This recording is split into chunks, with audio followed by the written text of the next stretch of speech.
धूप से तपी दोपहर में खेत के बीच जमींदार अपने चमचों के साथ खड़ा था। वासुदेव की मेहनत से आलू के खेत को देखकर उसके चेहरे पर एक चालाक मुस्कान थी। अरे वाह वाह वाह वाह वासुदेव, वाह! अरे मानना पड़ेगा, तुमने खेत में बड़ी मेहनत की है। वाह भाई वाह, कमाल की खेती की है। जी जमींदार बाबू, इसीलिए तो इतने सारे आलू मेरे खेत में हुए हैं और मैंने खून पसीना एक करके अपने खेत में खूब मेहनत की है। अरे रुको रुको जरा भैया, जबान को लगाम दो।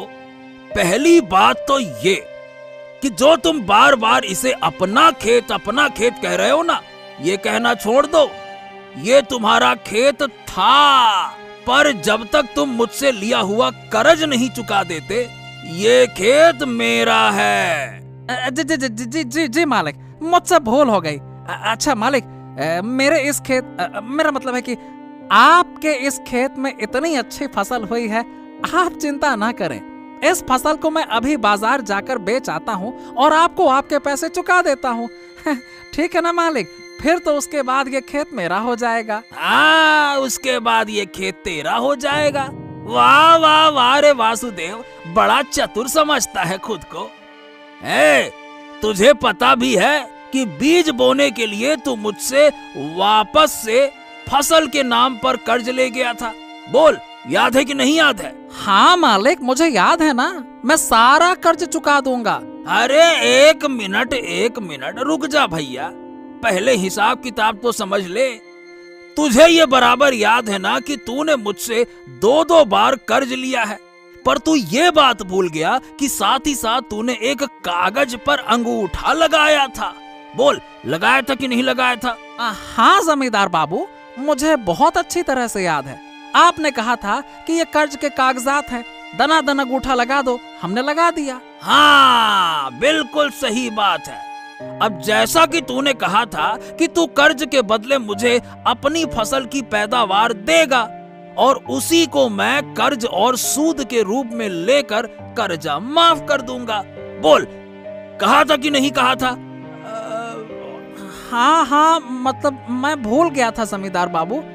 ठीक है, तो आप अपने हिस्से की बोरियां ले लीजिए, बाकी मैं अपने साथ ले जाता हूँ। हाँ, जरूर, वो तो मैं लेकर ही रहूंगा। ए हरिया, इसके हिस्से की बोरियां इसके पास रख दे। जी मालिक। जमींदार के आदमी ने 2 बोरियां उठाई और वासुदेव के सामने रख दी। ये लो भैया, हो गया हिस्सा। अब तुम जा सकते हो वासुदेव, ठीक है? जाओ। हाँ? क्या? ये क्या है जमींदार बाबू, सिर्फ 2 बोरियां?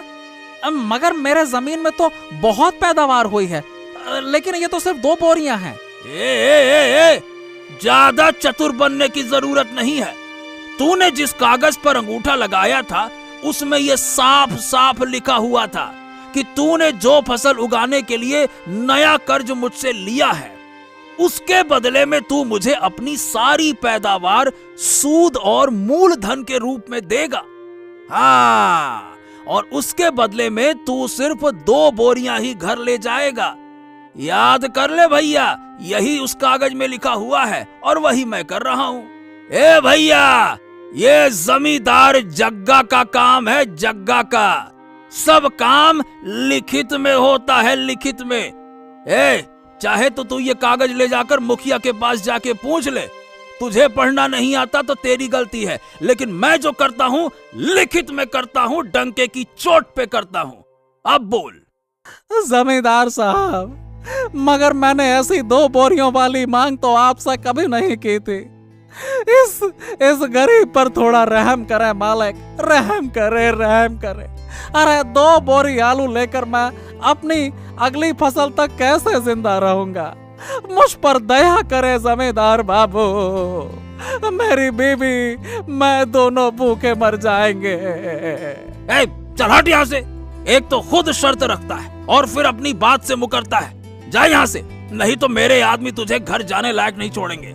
मरता क्या ना करता, वासुदेव दुखी मन से अपनी 2 बोरियां लेकर घर लौट आया। अरे ओ बिमला, अरे विमला, उस जमींदार ने हमें वापस से ठग लिया। क्या करूं मैं? क्या हुआ जी? अब क्या किया उस जमींदार ने? हमारी फसल तो काफी अच्छी हुई थी ना, आप फसल बेचकर उसे पैसे दे तो आए हो ना? अरे नहीं विमला, नहीं, सारी फसल उस जमींदार ने हड़प ली। हड़प ली? ये तो बड़ी गलत बात है।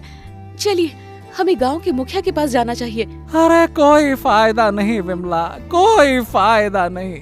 वो जमींदार बड़ा चतुर है। उसने मुझसे जिस कागज पर अंगूठा लगवाया था, उस कागज में लिखा था कि फसल कटाई के बाद सारी फसल जमींदार की हो जाएगी और मुझे सिर्फ 2 बोरी ही मिलेगी। अरे यही हमारी किस्मत है। क्या? ये तो सरासर गलत है। हमारे साथ धोखा हुआ है जी, हमें कुछ करना चाहिए। हाँ, अब हम कुछ नहीं कर सकते विमला। हमारी किस्मत में यही लिखा है कि हम गरीबी में अपना जीवन बिताएं और ऐसे ही मर जाएं। सबसे बड़ी भूल हमसे ये हो गई कि हमने अपनी जमीन के बदले उससे कर्जा ले लिया। अब हमारे पास इतने भी पैसे नहीं हैं कि हम अपनी जमीन पर बीज बो सकें। अरे इसीलिए तो हम बीज बोने के लिए हर बार जमींदार से फसल के नाम पे कर्ज लेते हैं। और क्या करें, हमारे पास कुछ बचता तो है नहीं। और जब भी हम फसल लेने जाते हैं, वो कोई ना कोई नई शर्त लिखाकर कागज में हमसे अंगूठा लगवा लेता है और आखिर में हम ठगे जाते हैं। क्या करें, क्या करें? हमने जो अपनी जमीन पर कर्ज लिया था, वो तो हमने अपने बेटे को शहर पढ़ाई करके आने के लिए दिया है।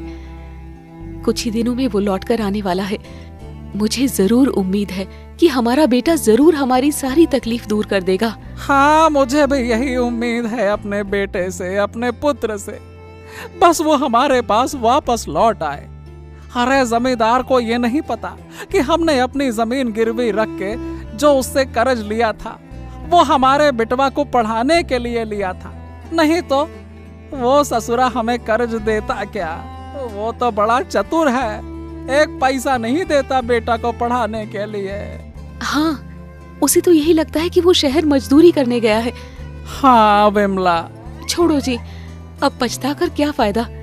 चलो, अब हम सो जाते हैं। दोनों पति पत्नी अपने बेटे की वापसी की उम्मीद में दुख भरे मन से सोने चले गए। शहर के कॉलेज में कृष्णा और उसका दोस्त बात करते हुए कहते हैं, मेरे दोस्त, मेरे दोस्त, मेरे दोस्त। अरे यार, तुमने मेरी बहुत मदद की है। आज तुम्हारे कारण ही हमारे पास डिग्री है। अरे नहीं भाई, नहीं नहीं, ऐसी कोई बात नहीं है। तुम्हें तुम्हारी डिग्री तुम्हारी मेहनत की वजह से मिली है। ऐसी बातें मत करो। वो मेहनत तो है भाई, पर तुमने मुझे ना कॉन्सेप्ट समझाने में जो मदद की है ना, ओफो, उसे मैं कभी भूल ही नहीं सकता। मतलब एक बार में मेरे दिमाग में सारी चीजें क्लियर हो गई यार। मुझे तो मेरे पिता ने साफ साफ कह दिया था कि बेटा पढ़ लिख के आना, नहीं तो फिर खेती करनी पड़ेगी मजदूरों की तरह। अच्छा चलो ठीक है, अब डिग्री मिल गई है ना, अब गांव की ट्रेन पकड़ लेते हैं। अब चलते हैं हमारे घर। बहुत दिन हो गए अपने घर वालों से मिले हुए। चलो भाई। हाँ भाई, हाँ चलते हैं। अब बहुत याद आ रही अपने मम्मी पापा की। वैसे हाँ, हमारा गांव भी आस पास ही है। किसी भी चीज की जरूरत हो तो सीधा भागते हुए घर पे चले आना। ठीक है ना दोस्त? चलो। लंबे इंतजार के बाद आखिरकार कृष्णा अपने गांव पहुंचा। पिताजी, पिताजी, माँ, ओ माँ, देखो मैं लौट आया। अरे बाहर तो आइए। अरे लगता है कि कृष्णा वापस आ गया। चलो चलो चलो, बाहर चलते हैं। चलो चलो। बिमला और वासुदेव दोनों कृष्णा के सामने खुश होने का नाटक कर रहे थे, पर कृष्णा को ये एहसास हो जाता है कि उसके माता पिता मुसीबत में हैं। अरे क्या हुआ? आप दोनों उदास लग रहे हैं, कोई बात है क्या? अब वो बेटा, मतलब ठीक है, तुम चलो पहले भीतर आओ, तुम्हें सब बताते हैं। आ जाओ आ जाओ। तीनों घर के भीतर आ जाते हैं। हाँ हाँ, अब बताइए क्या हो गया, क्या बात है, क्या दिक्कत है? बेटा, दरअसल बात ये है कि गांव के जमींदार ने हमारा जीना मुश्किल कर दिया है। तेरी पढ़ाई के लिए तो हम अपना खेत पहले ही गिरवी रखवा चुके थे। तभी जमींदार ने कहा था कि हम इस गिरवी रखे खेत में अपनी फसल उगा सकते हैं, पहले पहले तो मुझे समझ नहीं आया बेटा, पर अब वो हर बार कोई ना कोई चाल चलकर सारी फसल हथिया लेता है और हमें सिर्फ जीने लायक ही हिस्सा देता है। पिताजी, क्या आपने उसे बता दिया है कि मैं शहर किसानी की पढ़ाई करने गया था? नहीं नहीं नहीं नहीं, यहाँ तक कि गांव के लोगों को भी यही लगता है कि तू शहर मजूरी करने गया है। ये आपने बहुत अच्छा किया पिताजी। अब बस आप देखते जाइए मैं उस जमींदार का क्या करता हूँ। जमींदार अपने बड़े से हवेली नुमा घर के आंगन में खड़ा था। तभी कृष्णा वहाँ पहुँचा। अरे अरे अरे अरे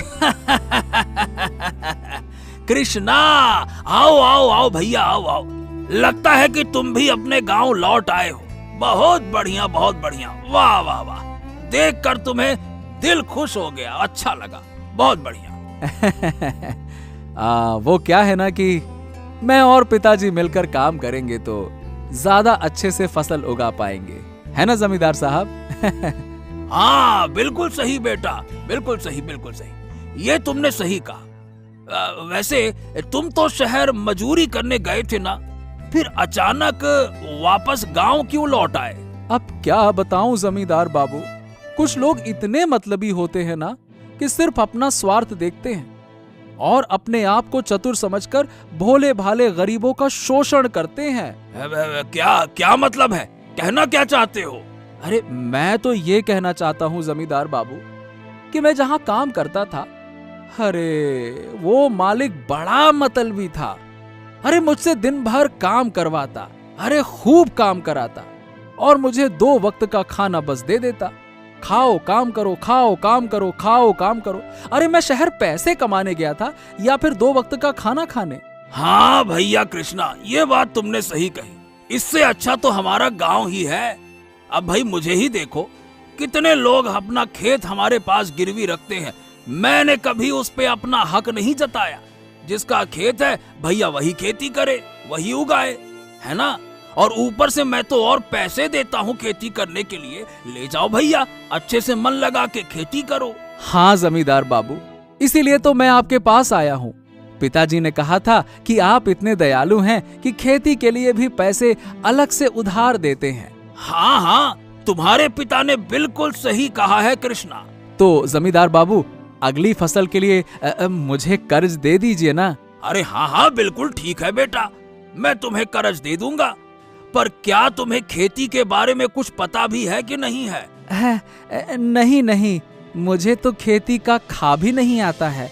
हाँ, पर पिताजी को सब पता है। मैं तो पिताजी का हाथ बटाऊंगा ना जमींदार बाबूजी। अरे ये तो ससुरा बड़ा बेवकूफ लड़का है। इसे अभी ऐसा बेवकूफ बनाऊंगा कि इसे इसकी नानी दादी याद आ जाएगी। रुक जा बेटा। ए हरिया, जा अंदर से पैसे की थैली और नीला वाला कागज ले आ, जा। हरिया कागज और पैसे की थैली लाकर टेबल पर रख देता है। ये लो बेटा, ये है कागज, इस पर लगा दो दनादन अंगूठा। ये कैसा कागज है जमींदार बाबू? अरे बेटा, ये कागज है नए करार का। इसमें लिखा है, अगर तुम फसल को 1.5 महीने के पहले काट लोगे तो फसल तुम्हारी, नहीं तो सारी फसल हमारी। बस इतना ही लिखा है। अरे 1.5 महीना, ये तो बहुत ज्यादा है जमींदार बाबू। इतने में तो शायद 2 बार खेती हो सकती है। आप बहुत दयालु हैं। ये लीजिए, लगा दिया अंगूठा। अच्छा, अब मैं चलता हूँ जमींदार बाबू।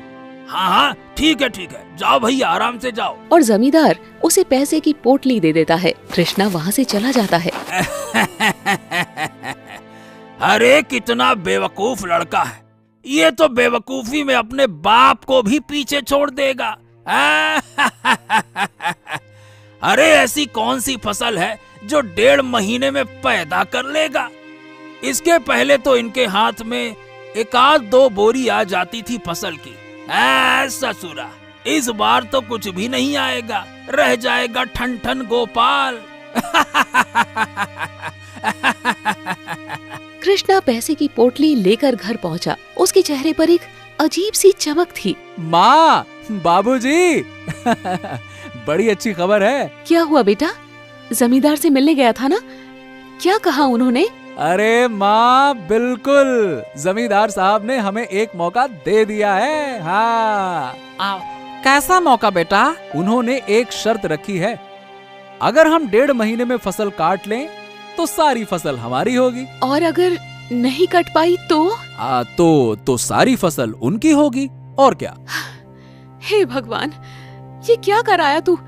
तेरे बाबूजी इतने सालों से खेती कर रहे हैं, कम से कम 4-5 महीने लगते हैं फसल काटने में।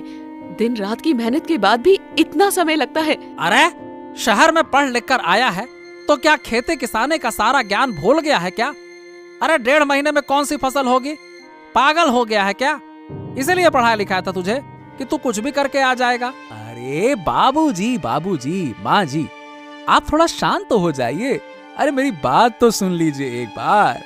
मैंने सोच समझ कर ही ये फैसला लिया है। अब क्या सुने बेटा, तेरी एक गलती की वजह से हमारी साल भर की मेहनत पर पानी फिर जाएगा। अरे नहीं माँ, ऐसा नहीं होगा। मैंने एक योजना बनाई है, आप भरोसा तो रखो मुझ पर। हाँ, चल ठीक है, बता क्या है तेरी योजना? जिस काम को करने में 5 महीना लगता है, उस काम को तू 1.5 महीने में कैसे कर लेगा? बता जरा। तो पिताजी, आजकल खेती में एक नई चीज आई है, विशेष खाद, जिसे अंग्रेजी में फर्टिलाइजर कहते हैं। इससे फसल बहुत जल्दी तैयार हो जाती है। हाँ? अब बेटा, मैंने सुना तो है, पर ये मिलते कहाँ हैं? और इतनी महंगी भी होती है कि हम खरीद नहीं पाएंगे। अरे पिताजी, आप बिल्कुल चिंता मत कीजिए, हमें कहीं जाने की जरूरत नहीं है और हम किसान हैं। हमें फर्टिलाइजर कम कीमत पर मिलेगा। आपने मुझे जो मोबाइल दिलाया था ना, उसी से हम ऑनलाइन फर्टिलाइजर मंगवा लेंगे। 3 से 4 दिनों में कंपनी वाले हमारे घर तक, यहाँ घर के दरवाजे तक पहुंचा के जाएंगे। लेकिन फिर भी बेटा, अब 1.5 महीने में फसल, ये कैसे हो सकता है? अरे पिताजी, आप भूल गए क्या? आप लोगों ने मुझे खेती की पढ़ाई करने के लिए भेजा था, आवारागर्दी के लिए नहीं। मैंने सीखा है कि नई तकनीक और फर्टिलाइजर की मदद से हम पालक को सिर्फ 30 दिन में उगा सकते हैं। बस 30 दिन में, और क्या। क्या? सच में? पर बेटा, आमतौर पर तो पालक उगाने में 5 महीने का समय लग जाता है। हाँ पिताजी, अरे आप ये सब छोड़िए, आप बस देखते जाइए। मैं आपको करके दिखाऊंगा कि नई तकनीक से क्या क्या संभव है। हाँ ठीक है बेटा, अब तूने पढ़ा लिखा है तो जैसा तू ठीक समझे भाई। 3 दिन बाद डिलीवरी वाला फर्टिलाइजर और बीज कृष्णा के घर छोड़ जाता है।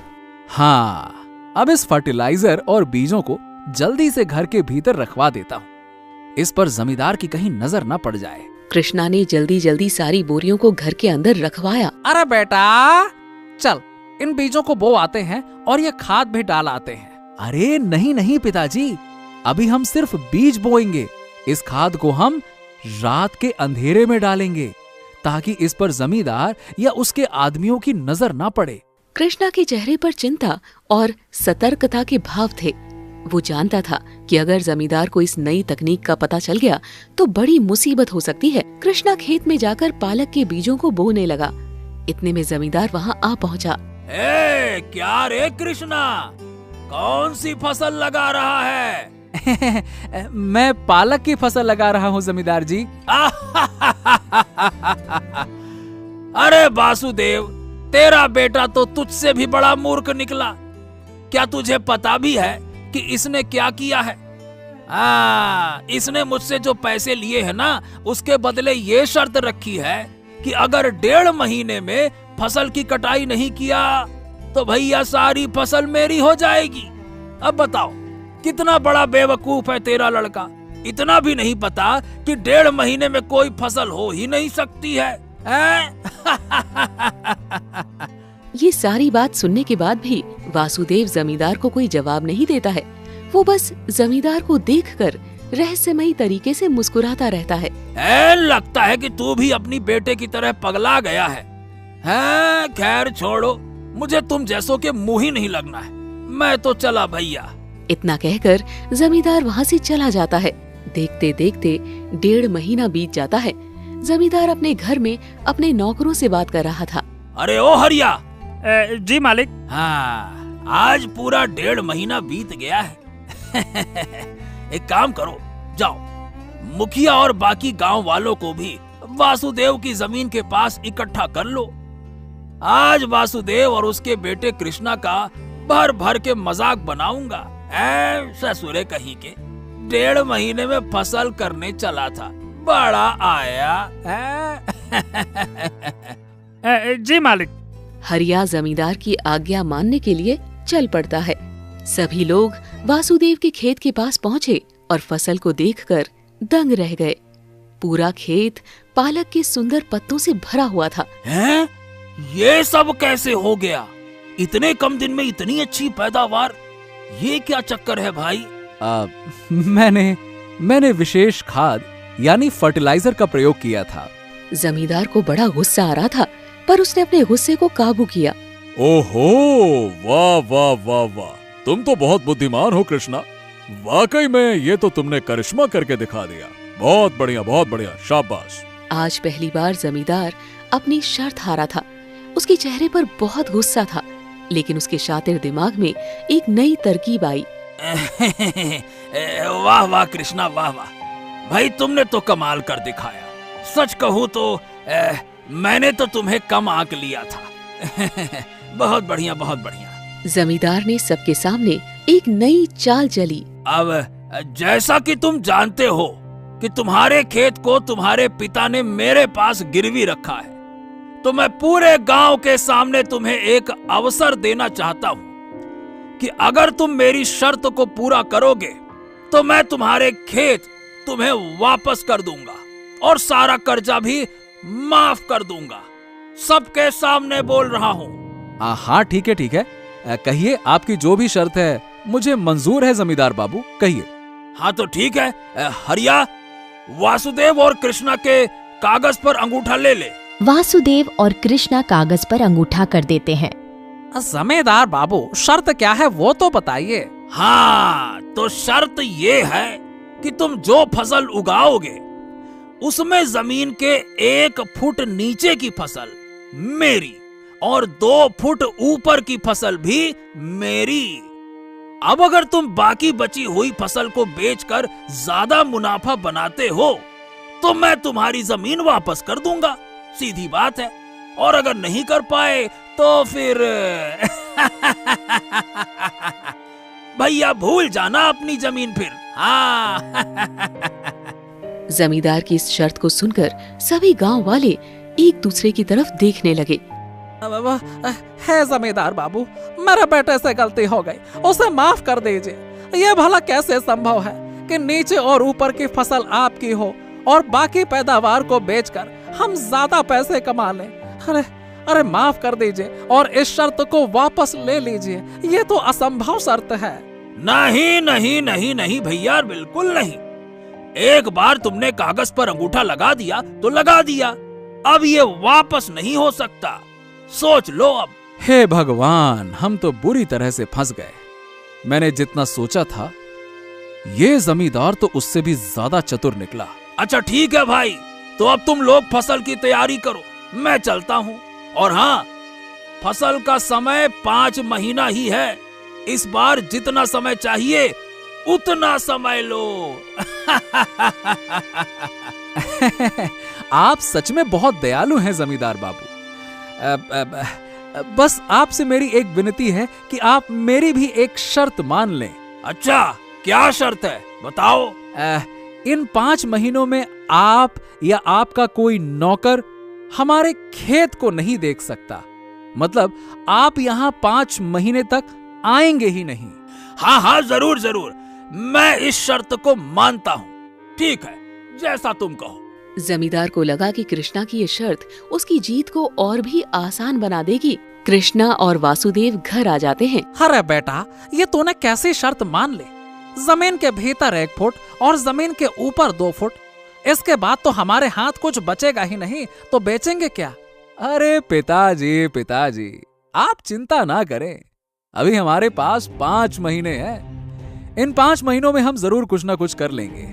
जमींदार भी देखता रह जाएगा कि उसका पाला किससे पड़ा है। देखते हैं कि ये ससुरा कृष्णा क्या कर लेता है। बड़ा आया, जग्गा जमींदार से चतुराई करता है। अब बस 5 महीने की बात है, फिर वासुदेव की जमीन मेरी। जमींदार की हंसी में जीत का घमंड था, लेकिन वो नहीं जानता था कि कृष्णा के दिमाग में क्या चल रहा है।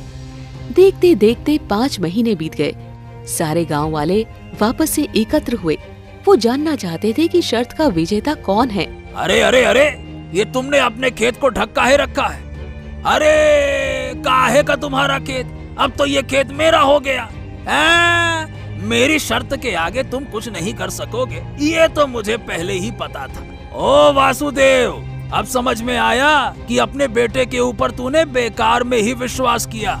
अरे जमींदार बाबू, आप एक बार हमारे खेत को तो देख लीजिए। हो सकता है कि आप जैसा सोच रहे हो वास्तव में उसका उल्टा हो गया हो। हाँ हाँ, ठीक है ठीक है, इस पर्दे को हटाओ। अब हम सबको देखने दो कि शर्त का विजेता कौन है। जी मुखिया जी, मैं अभी हटाता हूँ। कृष्णा फसल पर से पर्दे को हटाता है। सभी गांव वालों को एक अद्भुत दृश्य दिखाई देता है। कृष्णा ने बड़ी चतुरता से कद्दू की खेती की थी। उसने कद्दुओं को 3 फीट लंबे लकड़ी के डंडों में लगा दिया था। क्यों जमींदार बाबू, ये जो कद्दू है ये तो जमीन से 3 फीट ऊपर लगे हुए हैं। अब आप जमीन के 1 फुट नीचे और जमीन के 2 फुट ऊपर की फसल बेच दीजिए। मैं तो अपने 3 फुट ऊपर वाले कद्दू बेच कर आता हूँ।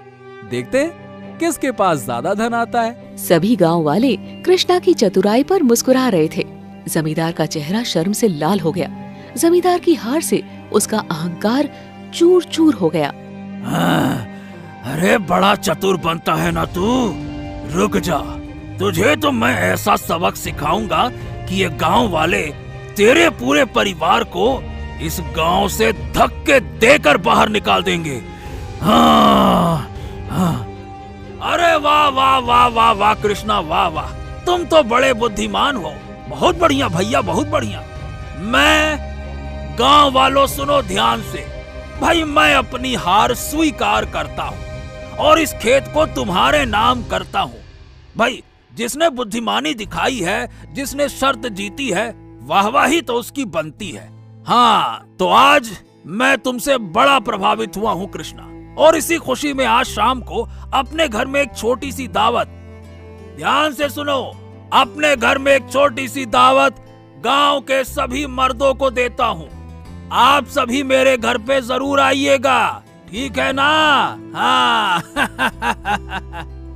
जमींदार के बदले हुए व्यवहार को देखकर गांव वालों के मन में शंका उठने लगी। उन्हें लग रहा था कि जमींदार के मन में कुछ और ही चल रहा है। शाम को सभी जमींदार के घर दावत के लिए पहुँचे।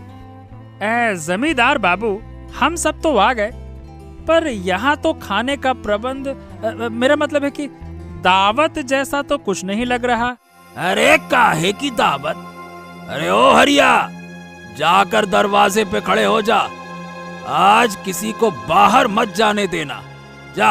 हाँ तो क्या रे कृष्णा, क्या रे? क्यों खुद को बड़ा चतुर चालाक समझता है रे?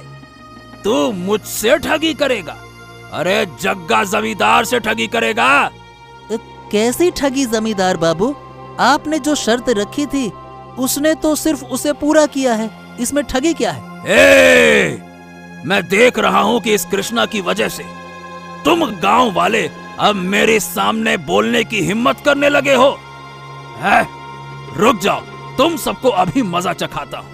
चलो कोई बात नहीं, मैं तुम सबके सामने एक अवसर रखता हूँ। तुम सब अपनी अपनी जमीन मुझसे छुड़वा सकते हो। ध्यान से सुनना, मेरे पास कुल मिलाकर 5 बीघा जमीन है और तुम सबकी भी कुल मिलाकर 4 बीघा जमीन है।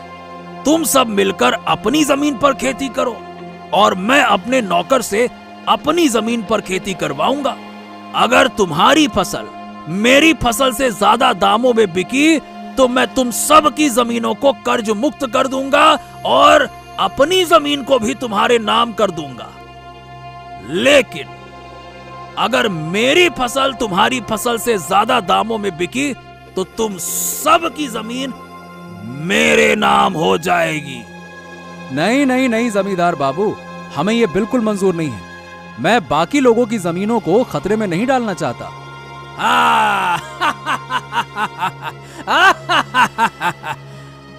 अरे ओ कृष्णा, जमींदार जग्गा पूछ नहीं रहा है, बता रहा है।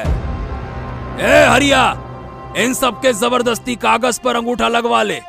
चल जल्दी कर। जमींदार के नौकर सभी गांव वालों को धमकाकर जबरदस्ती कागजों पर अंगूठा लगवा लेते हैं। कमरे में सिर्फ डर और सन्नाटा था। भैया, आज का खाना तो बड़ा ही स्वादिष्ट था, मजा आ गया। मुझे तो बहुत मजा आया और उम्मीद करता हूँ कि आप सबको भी आज की इस दावत में बड़ा मजा आया होगा। ये आप बहुत गलत कर रहे हो जमींदार बाबू। अरे ओ, गलती तो तूने की है अपनी चतुराई दिखाकर। अब देख मैं तुझे तेरे ही खेल में कैसे हराता हूं। अब मैं भी उस फर्टिलाइजर का इस्तेमाल करूंगा और मेरे पास तो पैसों की कोई कमी ही नहीं है, हैं? जितना मन उतना फर्टिलाइजर इस्तेमाल करूंगा, लेकिन इस शर्त को जीत कर रहूंगा। हाँ। जाओ सब लोग। सारे गांव वाले चुपचाप बाहर निकलकर वे एक जगह इकट्ठा हुए। उनके चेहरों पर चिंता और गुस्सा दोनों साफ झलक रहा था। अरे अब क्या होगा भाई, जमींदार ने तो हमें अपनी चाल में फंसा लिया। अरे धोखेबाज कहीं का, दावत के नाम पर बुलाकर हमारी जमीनें हड़पने की साजिश रच ली। अरे रुको रुको रुको रुको, मेरे दिमाग में एक विचार आया है। मेरा एक दोस्त है सुखिया। सुखिया? कौन सुखिया बेटा? काका, कॉलेज में मेरा सबसे अच्छा दोस्त था। उसके पिता का ट्रैक्टर का बड़ा कारोबार है। अच्छा, तो तुम कहना क्या चाहते हो कृष्णा? देखो, जमींदार अभी भी पुराने जमाने में जी रहा है, बैलगाड़ी से खेती करवाता है ना? अगर हम सुखिया से ट्रैक्टर भाड़े पर ले आए तो ऐसी फसल खड़ी कर देंगे कि जमींदार की आंखें फटी की फटी रह जाएंगी। अरे वाह भाई, वाह वाह वाह वाह, तुम्हारा दिमाग तो घी से भी ज्यादा चिकना है, क्यों? अरे जीते रहो बेटा, जीते रहो। तुम्हारी बुद्धि ने एक बार फिर से रास्ता दिखा दिया है। बहुत बढ़िया, बहुत बढ़िया। चलो कल सुबह ही चलते हैं सुखिया के पास। वक्त बर्बाद नहीं करना। जमींदार को दिखा देंगे कि मेहनत और ईमानदारी का फल कैसा होता है। हाँ हाँ चलो, अब की बार जमींदार की चाल उस पर ही भारी पड़ेगी। चलो भाई, चलो चलो चलो। किसी ने कहा है कि मुसीबत जब आती है तो रास्ता भी साथ लेकर आती है। सभी सुखिया के ट्रैक्टर के शोरूम पहुँचे। भाई सुखिया, हम एक बड़ी मुसीबत में फंसे हैं। कृष्णा सुखिया को पूरी कहानी बताता है। बस यही है हमारी मजबूरी। तू कुछ मदद कर सकता है क्या? अरे भाई कृष्णा, तुम बिल्कुल सही समय पर आए हो। तुम्हारी किस्मत ने साथ दिया है। क्या मतलब? अरे मेरे यहाँ एक नई कंपनी आई है, HWS ट्रैक्टर्स। वो 3 महीने के लिए लोगों को फ्री में नए ट्रैक्टर खेती करने के लिए दे रही है। मेरे पास भी एक ऐसा ट्रैक्टर आया है। अगर ग्राहक को पसंद आया तो वो खरीद सकते हैं, अगर नहीं पसंद आया तो वो वापस करके जा सकते हैं। इसका कोई पैसा नहीं लगेगा। क्यों, सही है ना? क्या बात कर रहे हो भाई, ऐसा है क्या? हाँ और क्या। और सुनो, मैं तुम्हारे नाम से इस स्कीम को कर सकता हूँ। हाँ, भगवान ने हमारी सुननी बेटा। अरे वाह सुखिया भाई, तुम तो फरिश्ता बनकर आए हो। ये लो, बस इस कागज पर साइन कर दो, फिर 3 महीने तक ये ट्रैक्टर तुम्हारा है। और हाँ, समय पर वापस कर देना दोस्त। अरे मेरे भाई, तूने कमाल कर दिया यार। अब देखना जमींदार की हेकड़ी कैसे निकलती है। हाँ, अब की बार मेहनत से होगी खेती और फसल भी होगी 2 गुनी। चलो। और इस तरह एक दोस्त की मदद से गांव वालों को नई उम्मीद मिली। अब वे जमींदार को दिखाने के लिए तैयार थे कि मेहनत और ईमानदारी की जीत कैसे होती है। सारे गांव वाले नए ट्रैक्टर को लेकर अपने खेत के सामने पहुंचे। तभी फर्टिलाइजर वाली गाड़ी उन्हें फर्टिलाइजर दे गई। अरे भाई देखो तो, ये तो फर्टिलाइजर हमें घर तक दे गया। वाह वाह वाह वाह। हाँ काका, हाँ, ये जादुई खाद आप लोगों के घर तक पहुंच गई है। बढ़िया है ना? बढ़िया है बेटा, बढ़िया है। ये सब इतनी जल्दी कैसे? अरे मैंने ऑनलाइन ऑर्डर किया था काका। अब तो जमाना बदल गया है, ऑनलाइन का जमाना है। लेकिन बेटा बीज कब तक आएंगे? हाय राम, मैं तो बीज ऑर्डर करना भूल गया पिताजी। अरे बाप रे, अभी जाकर करता हूँ। पहले इन खाद की बोरियों को घर के भीतर रख लेते हैं। अरे रहने दो यहीं, कौन ले जाएगा इन बोरियों को? अरे हम सब थके हुए हैं, चलो कुछ देर सो लेते हैं, शाम ढल जाएगी तो उठा लेंगे। अरे हाँ बेटा, आज तो बहुत काम हो गया है, कल सुबह जल्दी उठकर खेती शुरू कर देंगे। सही है। हाँ, कल से नई शुरुआत। अब देखना हमारी खेती कैसी लहलहाएगी। हाँ। थकान से चूर गांव वाले अपने अपने घरों की ओर चल पड़े। थकान इतनी हो गई थी कि वे बोरियां अंदर रखना भूल ही गए। दूर कहीं कोई काला साया चुपके से इन बोरियों को देख रहा था। अंधेरी रात में जमींदार के दरबार में जमींदार बाबू, जमींदार बाबू। क्या रे हरिया, इतनी रात को हाफ क्यों रहा है? क्या हो गया? अरे जमींदार बाबू, गांव वाले तो बड़े चतुर निकले। उन्होंने तो अच्छी मात्रा में खाद खरीदी है और अरे और क्या हो गया? अरे बाबू, उनके पास एक नया ट्रैक्टर भी है। क्या ट्रैक्टर? अरे इतने पैसे कहाँ से आ गए उनके पास रे? मालिक शायद भाड़े पर लिया होगा। हाँ, पक्का भाड़े का ही होगा, नहीं तो इन लोगों के पास भला इतने पैसे कहाँ? मालिक, अगर इनके पास ट्रैक्टर है और खाद भी, तो ये तो हमारी फसल को आराम से हरा देंगे। मेरे मस्तिष्क में एक युक्ति आई है। गांव वाले सो गए हैं ना? हाँ मालिक, बड़े थके हुए थे, अभी तक तो गहरी नींद में होंगे। हाँ ठीक है, चल अब तुम मेरे साथ चल। कहाँ मालिक? अरे चल तो सही। आज रात कुछ ऐसा करेंगे कि सुबह तक इन गांव वालों की सारी चतुराई धरी की धरी रह जाएगी। चल। और इस तरह काली रात के अंधेरे में 3 काली छायाएं ट्रैक्टर के पास आकर खड़ी हो गई। वे साथ में एक बड़ा सा पात्र भी लेकर आए थे। इस बड़े पात्र को ट्रैक्टर के ऊपर अच्छी तरह से उड़ेल दे। जा। इसमें क्या है मालिक? अरे इसमें मिट्टी का तेल है, इस ट्रैक्टर को हम आग लगा देंगे। जल्दी कर। क्या? पर मालिक। अरे चुप कर, चिल्ला मत। जब इस ट्रैक्टर का मालिक इनसे ट्रैक्टर मांगने आएगा तो ये अपने पूरा जीवन लगा देंगे, तब भी इसके पैसे नहीं चुका पाएंगे। चल जल्दी कर। हाँ मालिक, अब इनके पास कुछ नहीं बचेगा। शर्त हारने के बाद सारी जमीन आपकी होगी। ट्रैक्टर में आग लग जाती है। हाँ, अब देखता हूँ ये किसी भी कीमत पर नहीं जीत सकते। ये तो हार चुके हैं। मालिक चलिए चलिए, अब घर चलते हैं, कहीं किसी को शक न हो जाए। जल्दी चलिए। अरे रुको रुको रुको, इतनी जल्दी क्या है? सुनो, इन फर्टिलाइजर की बोरियों को कौन उठाएगा? हैं? जल्दी रखवाओ। जी मालिक, जी जी। इन्हें हवेली में रखवा दो, हमें खाद खरीदने की जरूरत भी नहीं पड़ेगी। दूर से आग की लपटें आसमान को छूने लगी और 3 काली छायाएं चोरी किए हुए खाद की बोरियों के साथ अंधेरे में विलीन हो गई। रात के सन्नाटे में एक ट्रैक्टर की चीखें गूंज रही थी, जैसे वो गांव वालों को जगाना चाह रहा हो। क्या गरीब किसान अपनी जमीन हार जाएंगे?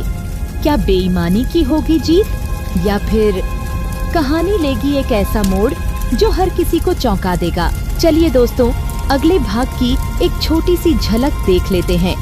अरे मेरी फसल को मैंने मंडी वालों को बुलाकर दिखाया तो उसने कहा कि ये फसल आराम से 70,000 में बिक जाएगी, और तुम्हारी फसल